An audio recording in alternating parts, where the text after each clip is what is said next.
Основното јавно обвинителство отвори постапка против истражителот на Катица Јанева бидејќи во петокот вечерта, без судска наредба, фотографирал зграда за која се сомневал дека е во сопственост на поранешниот директор на УБК Сашо Мијалков. МВР го известил дежурниот обвинител дека затекнати се две лица како од автомобил следат и снимаат лица и објекти.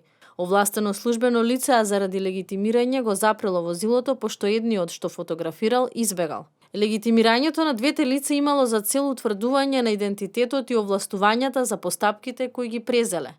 Следење на осумничени лица и снимање на објекти на осумничени лица може да се врши само со судска наредба за посебни истражни мерки, а во конкретниот случај таква судска наредба не била издадена, стои во информацијата од основното обвинителство. Откако затекнатите кои сликале од автомобил одбивале да кажат кои се.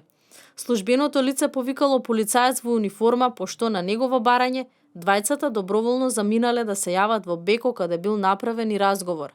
Истражителот дал изјава дека бил на работна задача и дека постапувал по наредба на специјалната обвинителка. Неофицијално едно од лицата во автомобилот бил приватен детектив од Берово. Истата вечер, по интервенција на Катица Јанева, истражителот беше пуштен од полициската станица Центар. Катица Јанева на заминување од Беко изјави дека истражителот требало да лоцира еден човек каде живее и за тоа не требало наредба бидејќи тој одговарал пред неа.